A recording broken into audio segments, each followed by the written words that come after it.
Donc merci d'abord à tout le monde d'être là, merci à Alain Grèche d'avoir accepté notre invitation. Donc, je rappelle que cette conférence est organisée par l'Association des Logos palestiniennes et par l'Union des progressistes juifs de Belgique, en partenariat avec la ville de Bruxelles dans le cadre de la quinzaine de la solidarité internationale.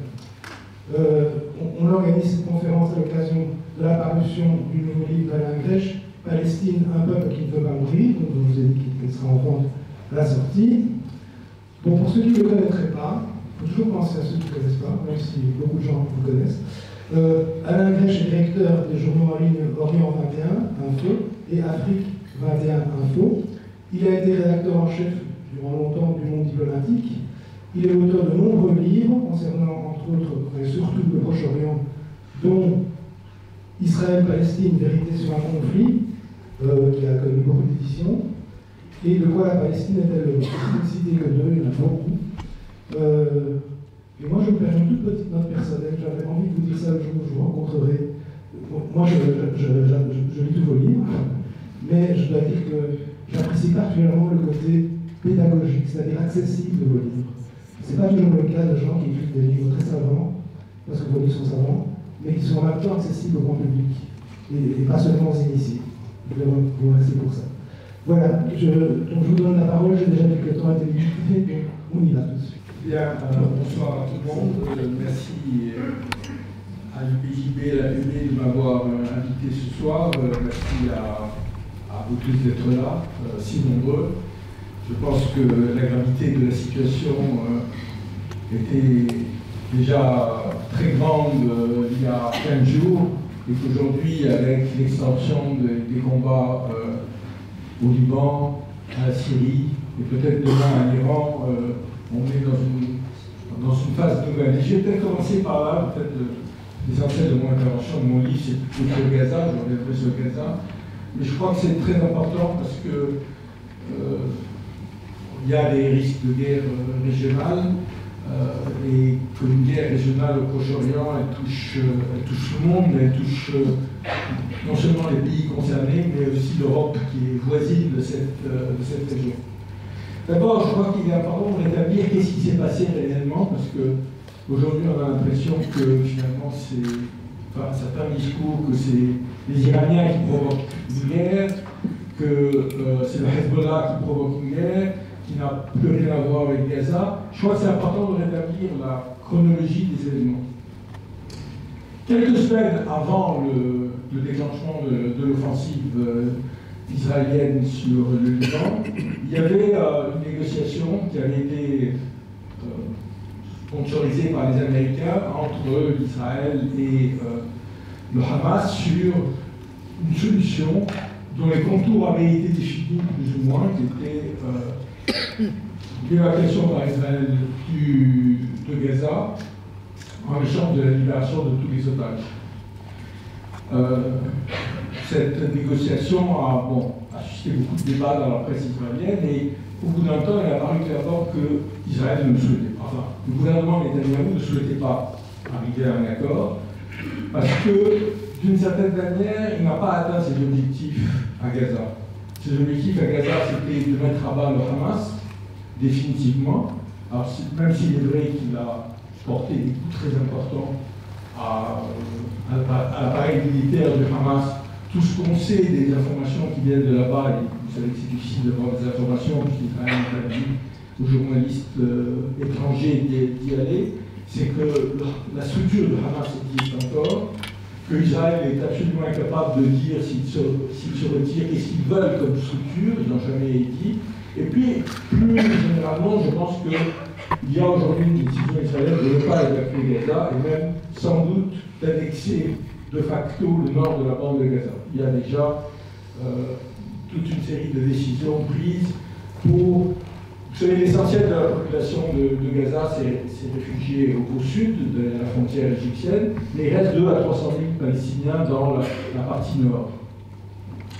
Et les Israéliens sont en train de développer une tactique pour faire de cette zone une zone libre de civils, sans civils, en disant qu'il y a encore des combattants du Hamas et que donc il faut pouvoir qu'ils mèneront un combat sans sans tenir compte de la présence des civils. Donc il y a un appel à évacuer les civils. Donc ça, c'est un des éléments qui fait que Israël n'est pas intéressé réellement à un accord, y compris au détriment des otages. Il faut quand même rappeler que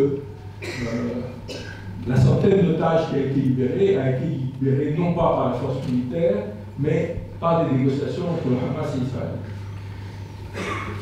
À partir de là, il y a une décision de la direction israélienne, de cette impasse, je dirais, à partir de cette impasse à Gaza, il y a une décision de la direction israélienne qui est une décision assez unanime, c'est-à-dire beaucoup se concentrent sur Netanyahou, les raisons qu'il a de continuer la guerre, mais je pense que c'est beaucoup plus large. La soi-disant opposition sont parmi les premiers à avoir appelé à bombarder à attaquer le Hezbollah au Liban. Je dirais que même le chef du nouveau parti qui a été créé, qui a vu la fusion du Parti travailliste et de Monchat, du Meretz, a appelé ouvertement à occuper tout le sud du Liban. Donc il y a un consensus israélien que c'est l'occasion à mort de finir avec toute menace, entre guillemets, concernant Israël. Et toute menace, ça veut dire en finir avec le Hezbollah et appliquer ce qu'on voit aujourd'hui au Liban, les méthodes qui ont été appliquées à Gaza. Mais au-delà, je pense que l'objectif principal reste l'Iran, avec la volonté d'entraîner, si possible, les États-Unis dans une guerre contre l'Iran. Quand vous entendez dire que, en fait, Israël, une des raisons de l'attaque au Liban, c'est qu'Israël ne peut pas vivre sous la menace des missiles du Hezbollah, il faut rappeler deux choses. D'abord, c'est que le 6 octobre 2023, il n'y avait rien. La frontière était stable entre Israël et le Liban depuis 15 ans, depuis 2006 en gros. Et il y avait une présence évidemment militaire du Hezbollah, mais il n'y avait pas du tout d'incident. Et deuxièmement, que l'entrée en guerre du Hezbollah à partir du 8 octobre, c'est-à-dire la décision du Hezbollah d'essayer de faire pression sur Israël pour alléger la pression qui existait sur Gaza, était une décision limitée. C'est-à-dire que c'était très clair, et le Hezbollah l'a confirmé à plusieurs reprises, que s'il y avait un cessez-le-feu à Gaza, les combats s'arrêteraient sur la frontière nord. Donc, il n'y avait pas une volonté, je crois, du Hezbollah d'une grande offensive contre Israël. Il y avait d'autant moins cette volonté que l'Iran, depuis plusieurs années, a infléchi sa stratégie pour des raisons diverses. Il y a, comme vous savez, une grave crise économique en Iran. Le pouvoir iranien est menacé par une opposition qui s'est exprimée par le mouvement des femmes, etc. Il est très affaibli et il ne veut pas une guerre régionale. Et c'est une des raisons pour lesquelles il a normalisé ses relations avec l'Arabie saoudite, avec les Émirats arabes unis, et il a ouvert des canaux de négociation secrets avec les Américains sur la question du nucléaire iranien. Non pas pour revenir à l'accord sur le nucléaire qui est déjà caduc, parce que, compte tenu du temps qui s'est passé, mais pour essayer de trouver un accord qui permette à l'Iran de voir les sanctions menées par les États-Unis et les Occidentaux contre le lever, et en échange d'avoir un contrôle plus strict sur le programme nucléaire iranien. Donc, je crois que c'est important de rappeler que dans ces dernières semaines, les Iraniens, comme le Hezbollah, ont été des gens qui ne voulaient pas l'escalade. Et que cette escalade, elle a été voulue délibérément par le gouvernement Netanyahou. Il y avait, comme vous savez, un accord négocié par les Américains et les Français d'un cessez-le-feu de 3 semaines qui avait été accepté aussi bien par le Hezbollah que par les Iraniens et qui devait permettre une baisse des tensions. Et c'est le moment où, à partir des Nations Unies, Netanyahou prend la décision de faire bombarder le quartier général du Hezbollah et de tuer son secrétaire général et de lancer une grande offensive aérienne contre le Liban. Encore une fois, je dis, pour la direction israélienne, et ce n'est pas seulement le gouvernement, mais c'est aussi une partie importante de l'opposition, c'est l'occasion en or d'en finir définitivement avec les ennemis d'Israël. Inutile de dire que c'est un rêve totalement fou, mais un rêve qui est possible parce que ça fait 1 an qu'il mène une guerre que la Cour internationale de justice qualifie, enfin, non pas de génocidaire, mais dit qu'il y a des risques de génocide, et tout ce qu'on a vu depuis la décision de la Cour internationale de justice va dans ce sens, sans aucune conséquence pour Israël, en termes de pression réelle menée ni par les Occidentaux, ni d'ailleurs par le reste du monde, sinon des déclarations verbales, comme on dit. Donc, cette arrogance israélienne a permis à décider, je pense, la direction à se saisir l'occasion en or. On voit dans la presse israélienne des responsables militaires qui disent c'est l'occasion jamais d'en finir avec toute cette menace. Inutile de dire qu'il n'y a pas besoin d'être un très grand stratège militaire, mais sans doute d'avoir un minimum de sens politique pour comprendre qu'une victoire militaire imposée par la supériorité incontestable de l'armée israélienne soutenue par les Américains n'aboutira pas à la stabilité. Ce n'est pas la première fois qu'Israël a ce rêve de modifier les frontières, modifier la configuration au Proche-Orient. Vous vous souvenez en 1982, quand Israël envahit le Liban. À l'époque, il n'y a pas le Hezbollah n'existait pas. À l'époque, c'est l'OLP qui constitue la menace essentielle. Mais il y a une volonté de casser l'OLP, d'installer un président à la solde des Israéliens. Et tout ça, ça a terminé dans un désastre. Un des effets de ce désastre, il faut le rappeler, parce que c'est oublié, c'est la naissance du Hezbollah. C'est l'occupation par Israël du sud Liban pendant des années a permis au Hezbollah de se développer et d'apparaître dans une partie de la population chiite importante comme le fer de lance de la résistance à l'occupation israélienne. Et là, ça nous amène à la question de la guerre contre Gaza et de comment on peut l'analyser. Alors, quand on parle de Gaza aujourd'hui, autour de nous, la question qui vient tout de suite, c'est qu'est-ce qui s'est passé le 7 octobre? Et je vais y revenir, mais moi je dis toujours, ce qui m'intéresse, c'est qu'est-ce qui se passait le 6 octobre. Parce que, à écouter certains commentateurs, on a l'impression que l'attaque du Hamas a détruit un processus de paix. Or, ce processus de paix n'existait absolument pas. C'est-à-dire que le 6 octobre, ou le 5, ou le 4, on était dans une situation où Gaza était sous blocus, où la Cisjordanie subissait des assauts de plus en plus importants des colons et du gouvernement israélien.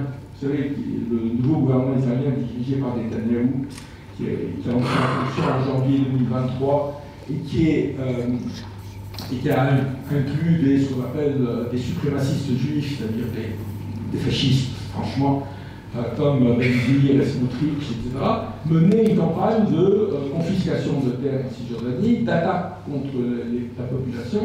Et il faut savoir qu'entre entre l'arrivée de ce gouvernement, début 2023, et le 7 octobre, il y a eu 400 morts, je crois, en Cisjordanie. C'est le chiffre le plus important qu'il y avait eu depuis la seconde intifada. Donc il y avait une vraie offensive menée par l'armée israélienne contre les Palestiniens à l'intérieur. Et comme vous savez, en Cisjordanie, le Hamas existe, mais ce n'était pas un pouvoir dirigé par le Hamas. Et puis il y avait des attaques permanentes contre la mosquée El-Aqsa, des incursions avec Ben Gvir notamment, qui vont mettre en cause un fait compliqué sur lequel on pourra revenir dans la discussion, mais qui depuis 67 existe depuis 67 entre les différents pouvoirs sur la mosquée. Et puis, qu'est-ce qu'il y avait d'autre? Il y avait aussi, je crois, 9000 prisonniers politiques. Donc 9000 prisonniers qui sont politiques, voilà ça, 9000 prisonniers palestiniens, dont 3000 sont des prisonniers administratifs. Vous savez ce que c'est, les prisonniers administratifs? Le prisonnier administratif, c'est le résultat d'une vieille loi britannique qui avait été adoptée par les Britanniques à l'époque où ils occupaient la Palestine, 1948, et qui avait été essentiellement utilisée contre les groupes armés sionistes. Et qui permet de mettre quelqu'un en détention, sans preuve, sans accusation, 6 mois renouvelables ad vitam aeternam. Moi, j'appelle ça, il y a 3000 personnes, c'est des otages. Au sens où ils sont pris uniquement, sans aucun procès. C'est vraiment quelque chose. Je rappelle d'ailleurs dans un livre que ces lois qui sont appliquées aujourd'hui il y a eu un meeting avant la création de l'État d'Israël par la communauté juive pour dire que ces lois étaient terribles, etc., qu'elles étaient même pires que celles qu'on avait adoptées pendant le régime nazi. Mais en même temps, ces mêmes lois aujourd'hui, on les applique contre les Palestiniens. Donc on était dans une situation d'offensive totale contre la population palestinienne. Je ne parle même pas de processus de paix, il n'y avait aucun processus de paix. Longtemps on a dit au moins qu'il y avait une espèce de mouvement, là il n'y avait pas, c'est-à-dire clairement le gouvernement Netanyahou disait on ne négociera avec personne, ni l'autorité palestinienne, ni évidemment le Hamas. Donc on était dans une situation de blocage. Et puis autre chose qui était très important, c'est qu'on était dans un contexte international où petit à petit disparaissait la question palestinienne. L'exemple le plus frappant, c'est en septembre 2023, donc quelques semaines avant l'attaque du 7 octobre, Netanyahou intervient aux Nations Unies, à l'Assemblée générale des Nations Unies, il montre une carte du futur Proche-Orient en paix. C'est une carte dans laquelle la Palestine a disparu. Et elle n'a pas disparu seulement dans la tête de Netanyahou, elle a disparu dans la tête des dirigeants occidentaux qui disent maintenant, bon, tout ça c'est fini, il va y avoir des accords il y a eu les accords d'Abraham, on sait qu'il y a des négociations entre l'Arabie Saoudite et Israël, et donc voilà, et puis avec les diplomates européens les plus ouverts qui disaient oui, bon, on comprend, il faudra qu'on trouve une solution pour les Palestiniens, mais c'est une histoire ancienne. Donc c'est vraiment, on avait l'impression que cette question de la Palestine est en train de disparaître. Et remarquez aujourd'hui le nombre de gens qui vous parlent de la solution en 2 États.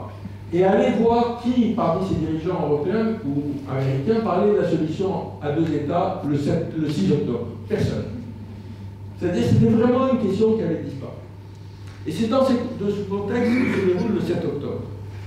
Alors, avant de venir sur les exactions, les crimes qui ont été commis, etc., il est important de savoir s'il y avait des objectifs de cette action du Hamas.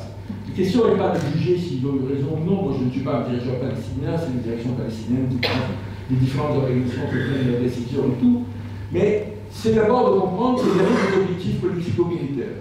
Ils ne sont pas entrés en Israël pour tuer des juifs. Ça, c'est vraiment une interprétation, ou faire un pogrom. D'abord, les pogroms, en général, c'est les populations majoritaires qui font le pogrom contre les populations minoritaires, pas le contraire, mais je veux dire, les Palestiniens, d'ailleurs, c'est une vieille accusation, quand ils tuent des Israéliens, même quand c'est des actes terroristes, ils ne les tuent pas parce qu'ils sont juifs, ils les tuent parce qu'ils les considèrent comme des occupants. Mais pour essayer de comprendre ce que voulait le Hamas, il y a une solution, c'est d'essayer d'écouter ce qu'ils disent. On n'est pas obligé d'approuver, on n'est pas obligé d'être d'accord, mais essayons d'écouter ce qu'ils disent. Et dans le journal dont je m'occupe, qui est Orient 21, a publié le 10 octobre, je crois, une analyse du discours d'Ismail Haniyeh, qui est le dirigeant de Hamas qui a été assassiné en Iran, dans lequel il donne les objectifs de l'action qu'ils sont en train de mener, parce qu'il parle de 7 octobre au matin. Il dit la première chose, c'est de faire la démonstration que Israël n'est pas capable de défendre sa propre population, que l'idée qu'ils peuvent être en sécurité sans sécurité pour les Palestiniens, elle est non valide. Et de porter un coup à l'appareil militaire israélien. Et c'est ce qu'ils ont fait et ce qu'ils ont réussi à faire. Ils prennent le contrôle d'une demi-douzaine de bases américaines, ils cassent complètement la ceinture qui encercle, je rappelle, Gaza est sous blocus, qui encercle Gaza depuis 15 ans, et ils tuent 400 soldats environ dans les combats. La deuxième question, il dit, notre deuxième objectif, c'est de porter un coup d'arrêt au processus de normalisation arabo-israélien, notamment Arabie Saoudite, Israël, en rendant impossible un accord séparé, aujourd'hui en tous les cas, entre ces deux pays. Et effectivement, c'est ce qui s'est passé. et remettre la question palestinienne au centre au moins du discours politique et diplomatique. Et c'est ce qu'ils ont réussi à faire. Les négociations entre l'Arabie saoudite et Israël sont bloquées, et le discours saoudien à l'égard d'une éventuelle reconnaissance réciproque est maintenant beaucoup plus dur qu'il n'était il y a quelques mois, en disant nous acceptons de reconnaître Israël s'il y a la création d'un État palestinien. Alors que dans les négociations précédentes, il était dit si Israël prend des pas en faveur de la création d'un État palestinien. Donc ça c'est très important. Et c'est vrai qu'on n'a jamais parlé autant de Palestine que depuis le 7 octobre. Je dis ça parce que c'est important de dire qu'il y a ces objectifs politico-militaires et et que certains de ces objectifs ont été accomplis.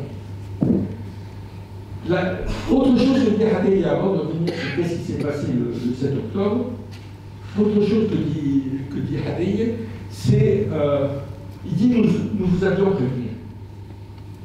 Cette attaque ne vient pas de nulle part. Ça fait des mois et des années que les Palestiniens négocient, le Hamas négocie avec Israël. Ça fait des mois et des années qu'ils mettent en avant la question des prisonniers politiques, qui est pour toutes les familles palestiniennes une des questions décisives, qui mettent en avant la question du blocus. Et je veux dire, et il dit vous ne nous avez pas écoutés.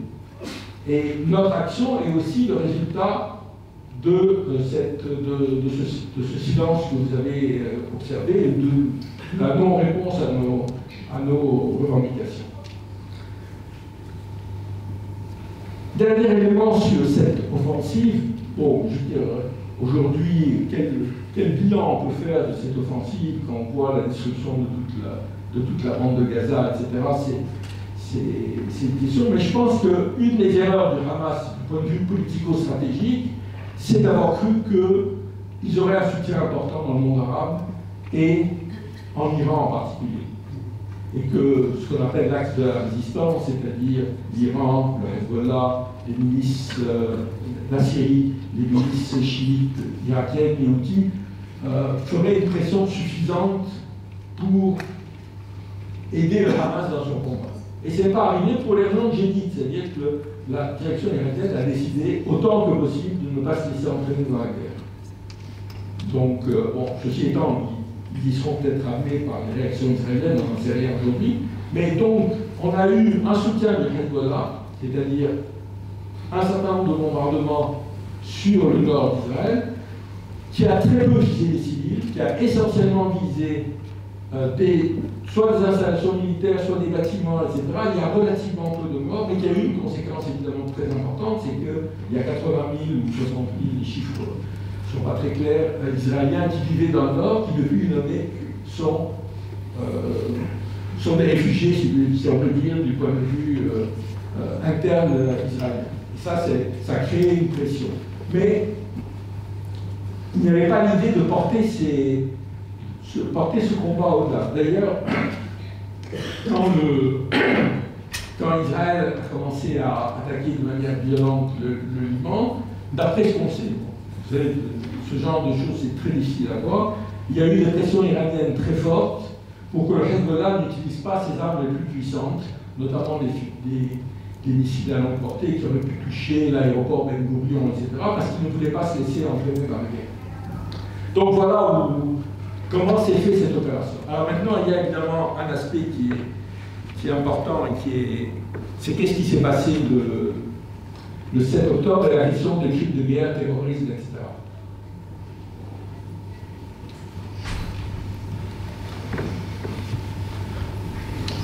Évidemment, après le 7 octobre, avec le fait qu'il y a eu de nombreux civils qui ont été tués, donc je dis en gros, il y a 1200 civils qui ont été, 1200 personnes qui ont été tuées, dont 400 militaires.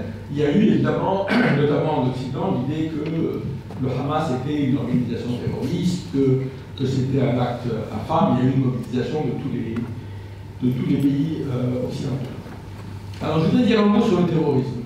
Moi, quand on me demande, j'ai tendance à dire le terrorisme, je ne sais pas ce que c'est, et personne n'est capable de le définir.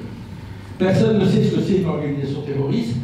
Les Nations Unies ont essayé très longtemps de définir que c'était terroriste, ils n'y sont pas arrivés parce que, je dirais, si on pense que le terrorisme c'est l'utilisation de la violence contre les civils, il n'y a aucune organisation qui fasse de l'utilisation de la violence contre les civils un objectif en soi.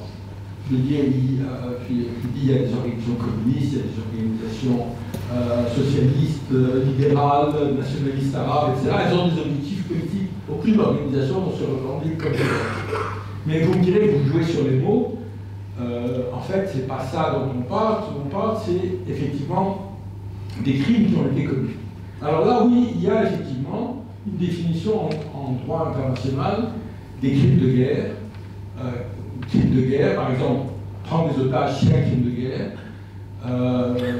Tuer des civils, ça peut être un crime de guerre, ça peut même être un crime contre l'humanité. Et ça, il y a des définitions très, très précises. Et moi, je suis pour qu'on étudie ce qui s'est passé le 7 octobre de ce point de vue, c'est-à-dire de dire il y a eu effectivement un certain nombre de crimes qui ont été punis. Pourquoi le terrorisme me gêne? C'est que quand vous dites d'une organisation qu'elle est terroriste, finalement elle représente le mal absolu. Vous n'êtes plus dans un combat politique, vous êtes dans un combat entre le bien et le mal. Et vous vous privez de la possibilité de négocier avec ces gens. Par exemple, le Hamas, l'Union européenne a déclaré que le Hamas était une organisation terroriste, mais du coup, on n'avait plus aucun contact avec eux. Je veux dire, pour une organisation qui représente en gros 40% de la population palestinienne, 30%, c'est quand même se priver d'action politique. Et puis, c'est surtout dire, en fait, ce qui nous divise avec eux, c'est pas une question politique, c'est pas la question de l'occupation, de la création d'un État palestinien, etc. C'est une question quasiment métaphysique. Ils représentent le mal. Pour le Hezbollah, comme vous savez, la France, je crois qu'un certain nombre de pays de l'Union européenne utilisent un subterfuge qui est de dire nous considérons l'aile politique de Hezbollah comme non terroriste et l'aile militaire comme terroriste. Il n'y a pas de différence dans Hezbollah entre les deux, mais ça permet. Pourquoi on fait ça? Parce que quand on va négocier au Liban de l'avenir du Liban ou de l'avenir de la région, on ne peut pas ne pas négocier avec Hezbollah. Il n'y a pas d'autre solution parce qu'il représente aussi 30% de la population. Et puis, il faut savoir, je dis, bon, vous le savez, dans l'histoire, je veux dire, le nombre d'organisations qui ont été traitées de terroristes et avec qui finalement on a fini par négocier ou qui sont arrivés au pouvoir. Les groupes sionistes qui ont abouti à la création de l'État d'Israël étaient qualifiés de terroristes par les Britanniques. Le Front de libération nationale algérien a été qualifié de terroriste.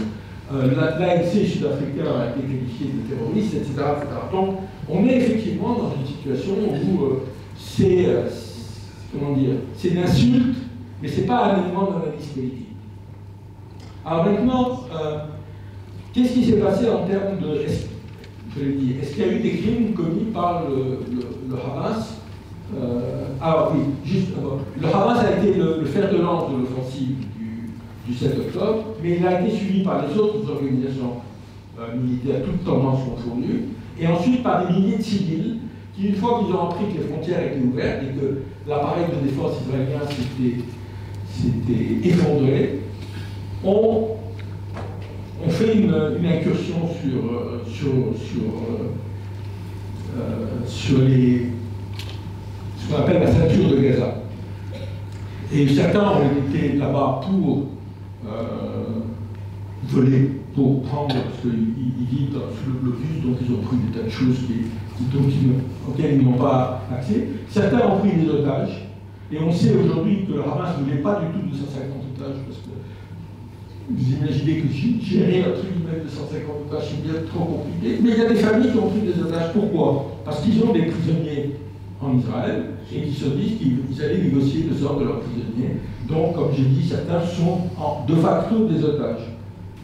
Et j'ai vu une de ces vidéos, franchement, entre nous, j'évite de regarder des vidéos de qui que ce soit sur ce qui se passe avec Gaza est horrible, je regarde ce qui s'est passé le 7 octobre est horrible, et bon, moi je n'arrive pas à supporter. Mais j'ai vu une vidéo où on voit des Palestiniens tirer sur des civils en disant ça c'est pour mon frère, ça c'est pour mon père. Voulant dire par là, vous avez tué dans une incursion précédente mon frère, ça, je me venge. Et oui, il y a un aspect de vengeance dans ce qui s'est passé le 7 octobre. Et pour essayer de comprendre, je voudrais que le meilleur exemple pour permettre de comprendre ce qui n'est pas, encore une fois, les gens vous disent comprendre c'est justifier. Non, comprendre c'est comprendre, c'est de voir qui était prévu pour l'État palestinien et qui a été gardé par les Égyptiens. Les Égyptiens n'ont pas annexé, c'était une zone comment dire, autonome avec 2 tiers de réfugiés et 1 tiers de population locale.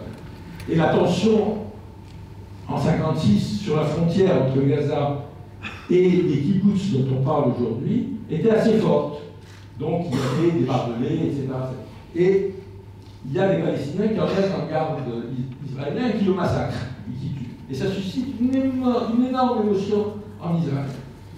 Et Moshe Dayan, qui est à l'époque le chef d'état-major de l'armée israélienne et qui va devenir ministre de la Défense et un des dirigeants les plus importants de l'Israël des années 50-70, quoi, et se trouve sur les lieux et est chargé de prononcer le logis du jeune gardien qui a été tué. Et il dit, bon, il faut que vous compreniez que c'est la violence, qu'il faut que nous nous défendions, etc. Mais il rajoute quelque chose, et aujourd'hui, comme je l'ai oserait dire ça, il dit, il faut que vous compreniez, les gens qui sont de l'autre côté de la frontière, c'est des gens à qui vous avez pris des terres, dont vous avez pris le bétail, donc vous avez pris des trucs agricoles, etc., qui vivent comme des réfugiés et qui voient que vous vous enrichissez sur leur terre. Et il dit ça peut pas. Et la conclusion, c'est qu'il n'y a pas de compromis possible. C'est-à-dire que oui, ils ne peuvent pas nous aimer. Et on comprend qu'ils ne peuvent, effectivement, ils ne peuvent pas les aimer. D'autant plus qu'il faut savoir que les kibbutz dont on parle aujourd'hui, les kibbutz de gauche, entre guillemets, ils ont été édifiés sur des terres qui étaient prévues pour l'État palestinien quand il y a eu le plan de partage de 1947. C'était des terres qui étaient largement palestiniennes en 1947. Il n'y avait pas de colonisation à l'époque, de colonisation juive à l'époque. Donc, voilà. Et il reconnaît ça, c'est-à-dire, vous ne pouvez pas, et moi, enfin, si vous voulez, vous ne pouvez pas être dans une situation de confiscation de terres, de transformation d'une population en réfugiés, et puis après de dizaines d'années d'occupation et de blocus, etc., et penser qu'il va y avoir aucune haine. Quand les gens ont pu venir à Gaza le 7 octobre, en fin de matinée d'ailleurs, oui, il y avait un certain nombre qui était rempli de haine. Et cette haine, je dirais, elle n'est pas, on peut dire c'est pas bien, c'est pas justifiable, c'est des crimes, etc. Mais c'est quand même important de comprendre qu'il y a un moteur à cette haine. Et c'est pas, contrairement à ce que dit, c'est pas la haine des juifs ou de l'antisémitisme, etc. C'est le fait que quand vous êtes privé de votre terre, quand vous êtes privé de vos moyens d'existence, etc., ça crée d'énormes frustrations. Je passe sur les détails parce que vous les avez vus, mais ils ont joué un rôle important sur tous les mensonges qui ont accompagné quand même ce qui s'est passé le 7 octobre. C'est-à-dire les 40 bébés décapités, la femme enceinte qu'on avait rentrée, etc. Je veux dire, bon, on sait que ça a été fabriqué, ça a été démenti, mais je pense que c'est les autorités israéliennes qui ont délibérément diffuser ces choses, avec l'idée de créer une atmosphère en Israël et en Occident surtout, que ce sont, comme dit Amini, des animaux humains, les Palestiniens, ce ne sont pas des êtres humains. S'ils sont capables de faire des choses aussi horribles, c'est vraiment qu'on n'est plus dans une guerre qui est régie par des règles, mais on est dans une guerre où tout est permis parce qu'on lutte contre des animaux humains. Et il faut dire que les Occidentaux ont joué un rôle important. Je rappelle sur cette affaire des 40 enfants, quand même, que le président Joe Biden, se rendant en Israël le 1er octobre, dit « J'ai vu les photos. de ces 40 bébés décapités, dont on sait qu'ils n'ont pas existé. Donc, je crois que ça, c'est un élément important. Deux éléments complémentaires, c'est que on sait maintenant qu'une partie des civils qui ont été tués par l'armée israélienne. C'est-à-dire, dans la confusion du 7 octobre, où l'appareil militaire israélien ne comprend pas ce qui lui arrive, etc., il y a eu la mise en œuvre de ce qu'on appelle la doctrine Hannibal, qui est une doctrine qui a été imposée en 2006 à la suite de l'enlèvement de deux soldats israéliens qui avaient abouti à la guerre entre Hezbollah et Israël en 2006. C'est que si on voit des convois de gens qui ont enlevé des Israéliens se diriger vers Gaza, on peut tirer, même si on risque de tuer les otages. C'est difficile de savoir combien, mais ce n'est pas négligeable. Parce qu'en fait, beaucoup de cadavres portent des marques de... Le Hamas attaque essentiellement avec des armes légères.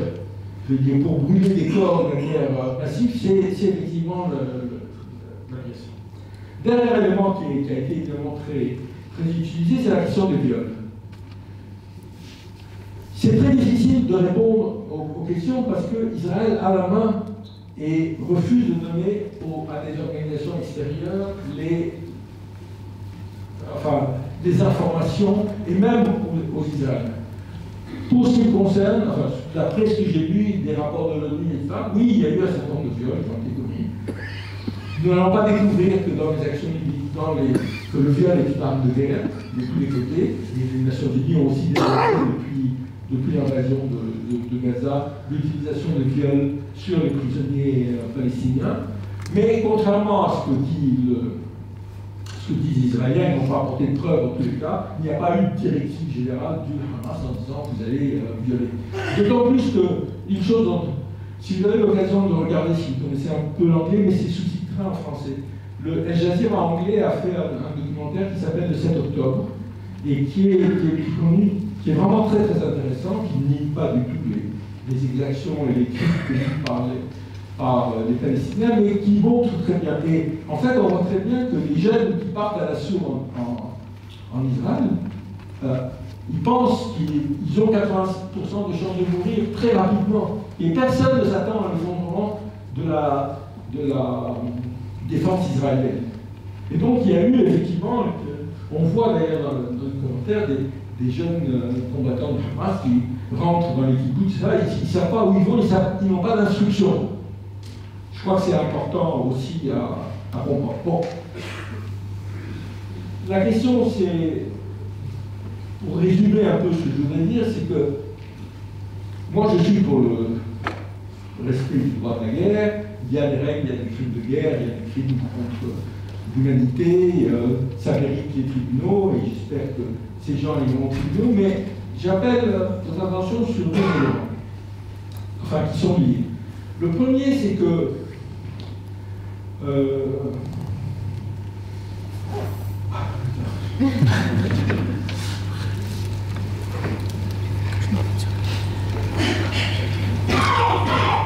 plus important que, enfin, pas plus important, mais on parle beaucoup, et c'est une évolution depuis des dizaines d'années en Occident, de mettre en avant la question de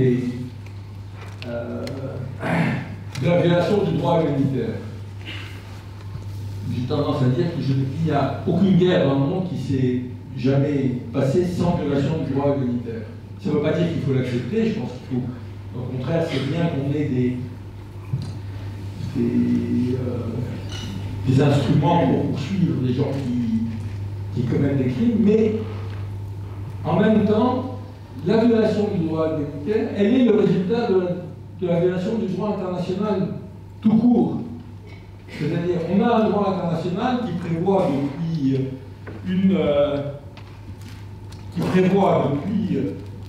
67 quasiment que l'illégalité de l'occupation par Israël de la Cisjordanie et Gaza et le fait que les Palestiniens ont droit à l'autodétermination.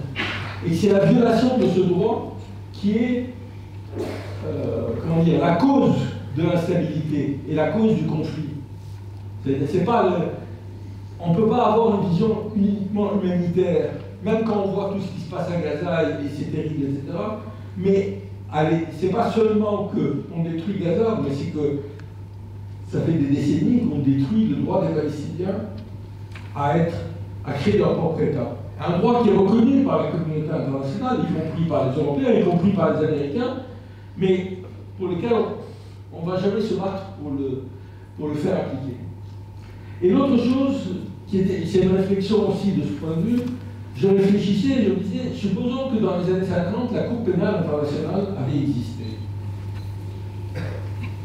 Sur la guerre d'Algérie, quelles auraient été ses conclusions? Elle aurait traîné les dirigeants français et les dirigeants du Front de Libération Nationale algérien devant les tribunaux, parce que dans les deux cas, il y a eu des crimes de guerre. Des fois, c'est pas la même proportion du tout, mais ce qui relève de crimes de guerre et de crimes contre l'humanité. Mais une fois qu'on a dit ça, on ne dit rien d'une certaine manière. Et on s'enferme dans une vision purement humanitaire qui ne permet pas de régler les problèmes. La question politique, la question palestinienne, elle est avant tout une question politique et il faut lui trouver une solution politique.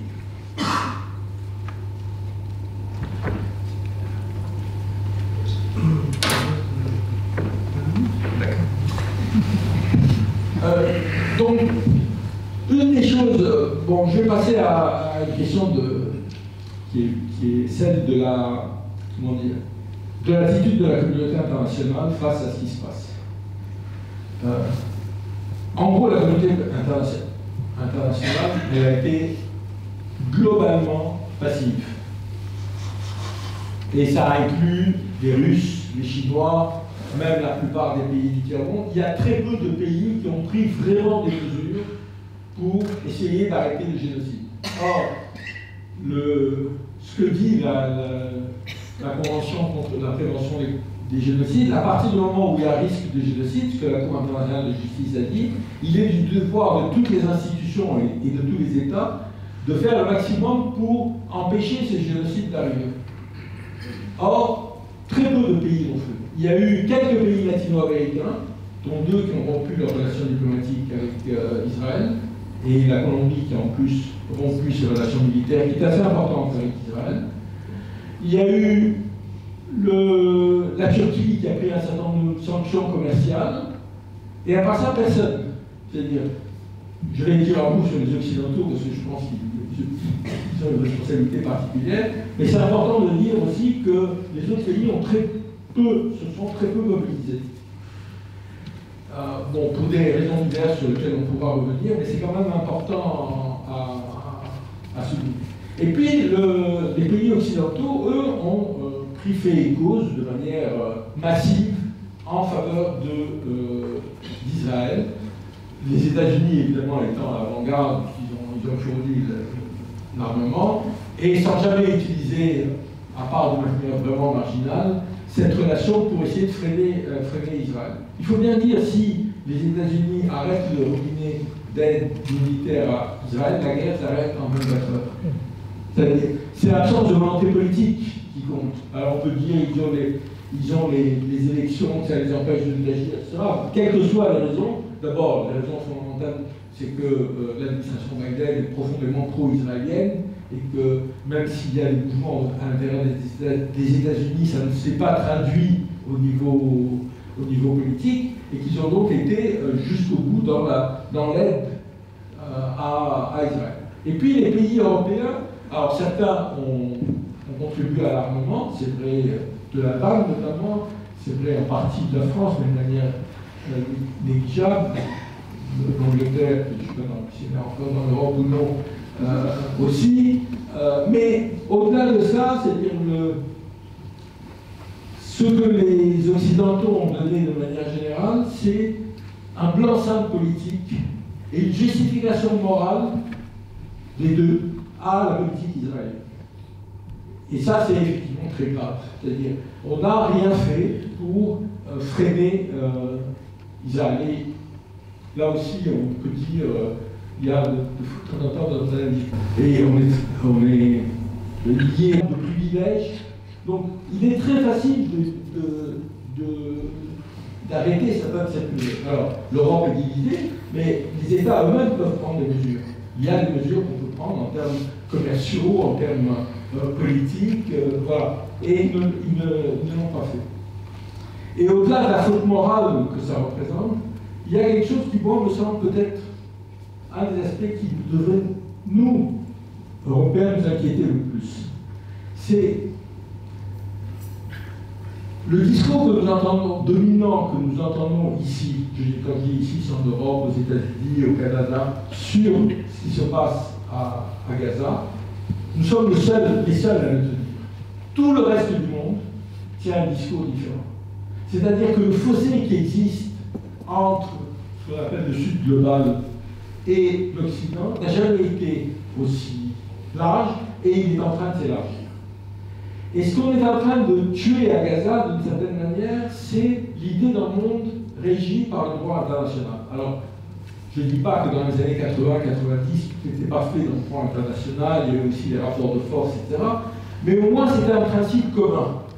Aujourd'hui, ce que les Occidentaux disent clairement à Gaza, c'est que le droit international ne s'applique pas. Et ça, c'est effectivement quelque chose de grave, parce que, pas seulement du point de vue moral, mais parce que demain, qui va critiquer la Chine parce qu'elle décide que Taïwan est une partie du territoire chinois qu'il faut l'annexer? Qui va critiquer ou prendre des sanctions contre un pays qui agresse son voisin en disant « mes droits historiques qui remontent il y a 3000 ans, ça nous appartenait, donc on va les revenir ». On est en train de tuer l'idée même de règles communes et d'entrer dans un monde qui sera régi par le droit de la jungle. Les seuls éléments positifs qu'il y a eu dans ce contexte, ça a été, d'un côté, enfin, les deux décisions de la Cour internationale de justice. La première, c'était de dire qu'il y a des risques de génocide, et la deuxième, qui était de dire que l'occupation israélienne des territoires Cisjordanie, Gaza, Jérusalem Est était illégale. Alors, ça peut, pour certains, bien dire, mais de toute façon, toute occupation est illégale. Non, c'est pas vrai.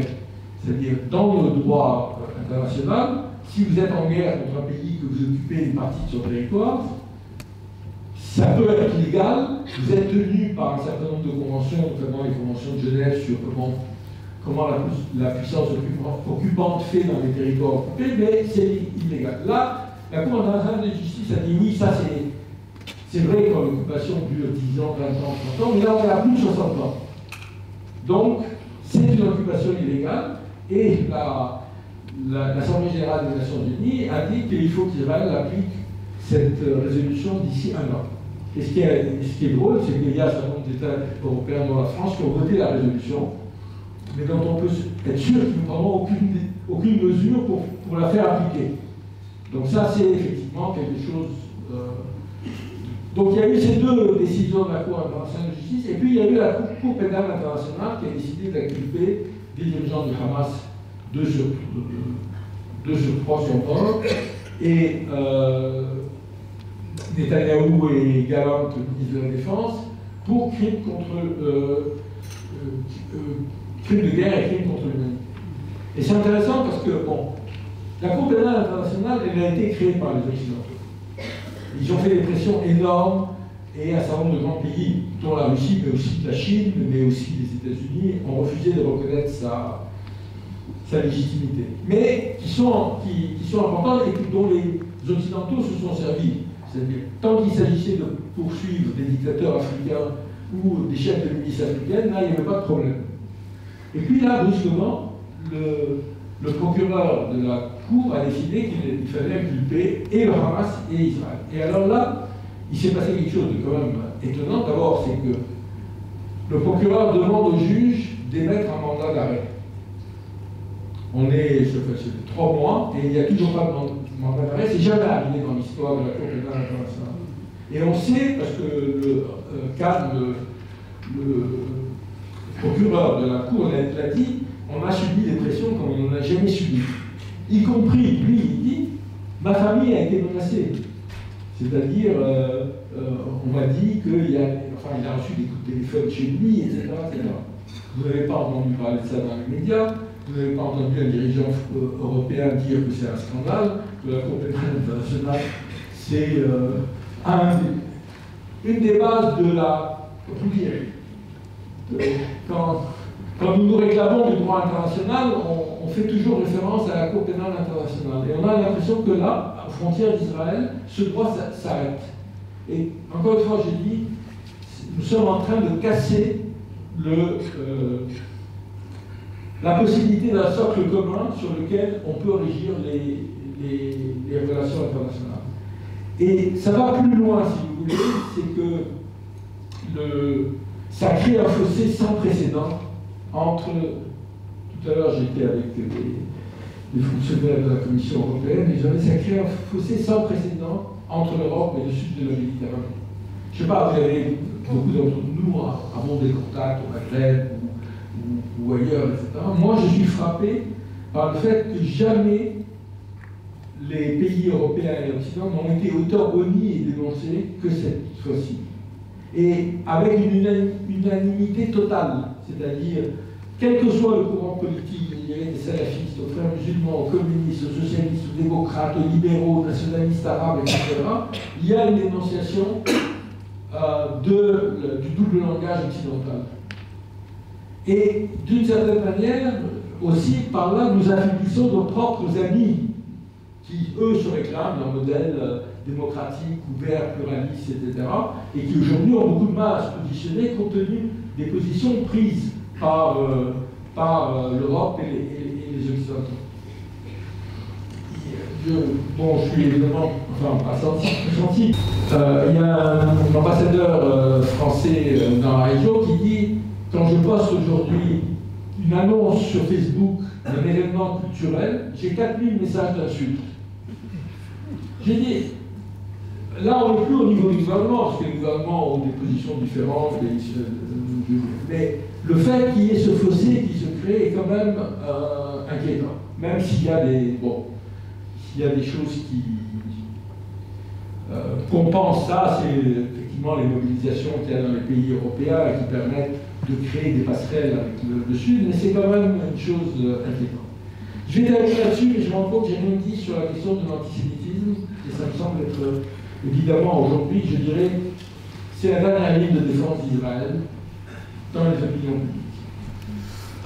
D'abord, c'est, comme j'ai dit, la lecture du 7 octobre comme le plus grand pogrom, et puis cette manière dont on a dérivé petit à petit sur la définition même de l'antisémitisme.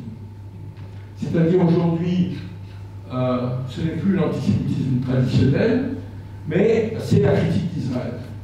Je lisais ce matin un article du site en allemand, l'équivalent de Radio France Internationale en allemand, sur l'Allemagne. Vous savez qu'en Allemagne, la répression contre la solidarité avec les Palestiniens est très, très importante.